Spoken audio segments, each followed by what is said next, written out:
FAQs about Cocculus carolinus. Cocculus carolinus, often called the Carolinus snail seed, is a fascinating plant that caught my attention for several reasons. It's a vigorous climber, with glossy green leaves and bright red berries that pop against the landscape. Whether you're curious about its care, benefits, or propagation, I've gathered some of the most frequently asked questions about this unique vine. Let's dive in. What is Cocculus carolinus? Cocculus carolinus is a perennial vine belonging to the Menispermaceae family, native to North America, known for its rapid growth and striking appearance. This plant has small, heart-shaped leaves and clusters of vivid red berries that form in the fall. It's commonly found growing in the wild, especially in wooded areas or along fences. The vine gets its name from the distinct spiral shape of its seeds, which resemble snails.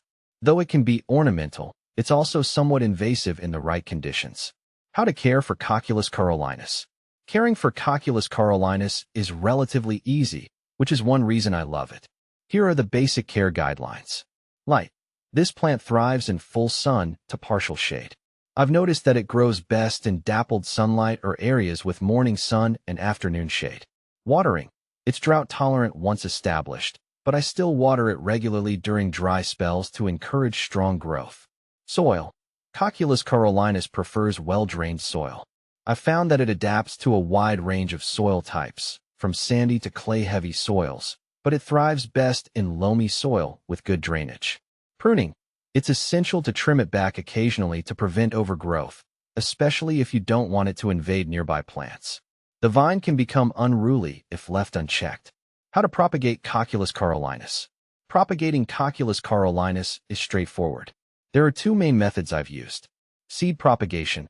After the berries mature in fall, you can collect the seeds. Plant them in the spring after the last frost, ensuring they have enough warmth and moisture to germinate. Cuttings.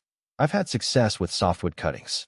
Take a cutting from a healthy vine in spring or early summer, dip it in rooting hormone, and plant it in moist soil. Keep the cutting in indirect light until roots develop. What to plant with Cocculus carolinus.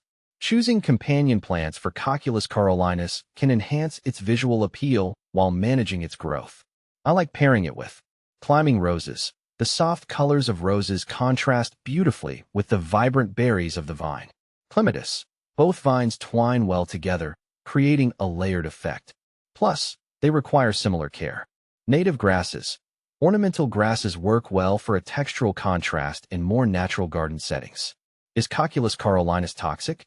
One common question is whether Cocculus carolinus is toxic.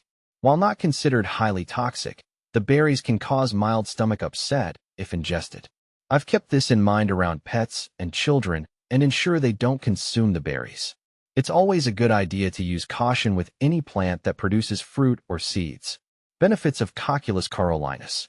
There are several benefits to growing Cocculus carolinus. Beyond its aesthetic appeal, it provides habitat and food for local wildlife. Birds, in particular, are attracted to the bright red berries in fall and winter, making it a great plant for attracting wildlife to your garden.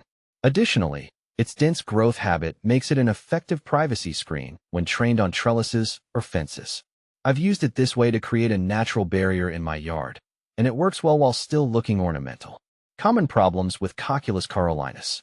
While this vine is generally low maintenance, it does have some potential issues. Invasive growth. Left unchecked, Cocculus carolinus can spread rapidly, choking out other plants. I make sure to prune it regularly to keep it under control. Pests. In my experience, it's relatively pest-resistant, but aphids can sometimes appear. A quick spray of neem oil or insecticidal soap usually handles this. Powdery mildew. Like many plants, it can develop powdery mildew in overly humid conditions. Good air circulation and spacing can help prevent this issue. Cocculus carolinus versus similar plants. Cocculus carolinus is sometimes confused with smilax, another native climbing vine. While both have heart-shaped leaves and vigorous growth habits, there are key differences. Smilax has thorny stems, whereas Cocculus carolinus does not, making it easier to handle.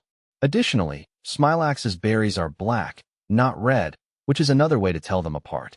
How to control Cocculus carolinus if it becomes too invasive. If Cocculus carolinus starts taking over your garden, it can be controlled with regular pruning. For larger infestations, I recommend cutting it back to the ground and applying a herbicide to the cut stems. Persistence is key because the root system can be stubborn. Why I recommend Cocculus carolinus for certain gardens. Despite its potential for invasiveness, I still recommend Cocculus carolinus for specific garden uses.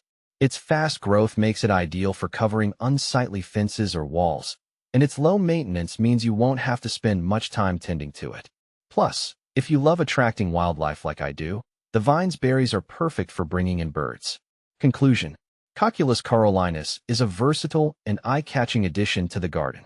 Its vibrant berries, ease of care, and wildlife benefits make it a great choice for those looking to add a touch of natural beauty. However, it's important to monitor its growth to avoid potential invasiveness. If you're seeking a low-maintenance vine that packs a visual punch, this is one I'd recommend trying out.